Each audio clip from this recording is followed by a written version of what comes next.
Wildcats Revenge opened at Hershey Park in 2023.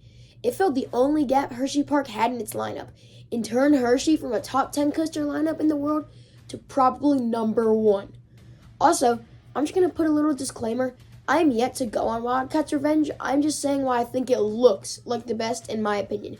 And lastly, you may not agree with this opinion, but that's okay, and comment what you think is the best RMC, been on it or not. But now that we have gotten that out of the way, without further ado, let's begin. Starting off with presentation. This ride is, in my opinion, the coolest looking RMC coaster, plus it has one of, if not the best logo of any RMC. Next, this ride has my favorite front car of not just any RMC, but probably any coaster on the planet. I just love the way it looks like the cat is breaking through the front. It's so cool and done really well. Next, this coaster looks to have some nice areas to get good shots, and it is probably my first or second favorite color scheme on any RMC, with the only other one being a contender is Hyuga. But the presentation isn't even a tenth the reason why it looks like the best RMC, so let's already move on. Wildcats Revenge has the best operations of any iBox coaster. The way Hershey Park runs it is just amazing. They almost always run 3 trains, and actually try to get trains out fast, so much so that there have been times where they send a train before another train has even hit the brake run. However, probably the biggest contributor to these crazy operations is that there is an unload station, so when people are getting on, they don't have to wait for other people to get off, and it allows the process to go a lot faster. Let's now move on to probably the biggest factor for me. Most RMC coasters are amazingly paced, but most of them have something I call a transition track. So basically, the section of track between elements. For example, you should have a super fast turn between the Outer Bank and Death Row and Iron Gwazi. There's nothing much going on in these elements. They're not bad. I just wish sometimes that something else was happening in these parts of the rides. However, Wildcats Revenge has almost none of this. It's just element after element. There's not one section of the ride with a big gap between crazy elements. Maybe once or twice, but I can't think of anything off the top of my head.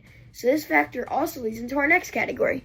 Sure, it may not be the best in this category, but Wildcats Revenge is definitely one of the best paced RMC coasters ever built. Every element is just taken exactly as it should be. The stall is not too fast to enjoy, the 0G rolls look to give really good whip, and each airtime moment looks to give crazy ejector, especially this camelback and double down. This is one of those RMCs where you just fly into the brake run with a full head of steam. Only 2 more reasons to go over, so let's start with the one that matters a little bit less to me.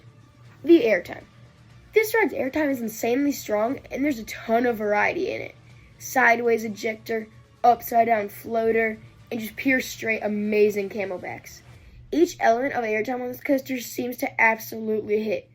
And there's not one moment that doesn't seem to be ejector, and honestly, I think that camelback at the very beginning of the ride could become a contender for my favorite airtime moment on any coaster. The airtime on this coaster looks next level, and I'm so excited to see what some of these elements feel like one day.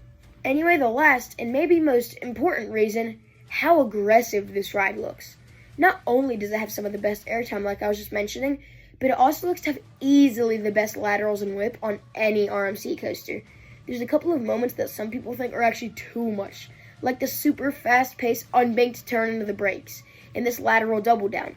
Both of these elements look insane and give world-class laterals.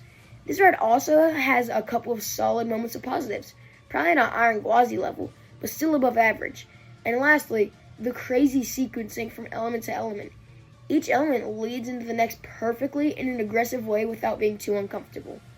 So those are most of the main reasons why, in my opinion, Wildcats Revenge looks like the best RMC on the planet. And I guess I'll go over why I think it's better than some of the popular choices. Zadra. A lot of people say Zadra's airtime is a little weaker than a lot of RMCs, and no one really says that about Wildcat. Steel Vengeance. Consistency and intensity. Just never lets up and is crazy all the way through. Air Force 1. Just more elements and more to it in general. Iron Gwazi. As I brought up earlier, less space in between elements and also better morning rides. Hyuga. Better pacing and more unique. And all the little airtime machines like Untamed and Twisted Timbers, of course, just have nowhere near the variety of Wildcat. So there you go. There's all my reasons why I think Wildcat looks like the best RMC and will be my favorite once I ride it. Also, I love comparing coasters, and this is like the main rival to Air Force. so I'm so excited to be able to compare those one day. Anyway, thanks for watching, and see you next time on Ministry of Coasters. Bye!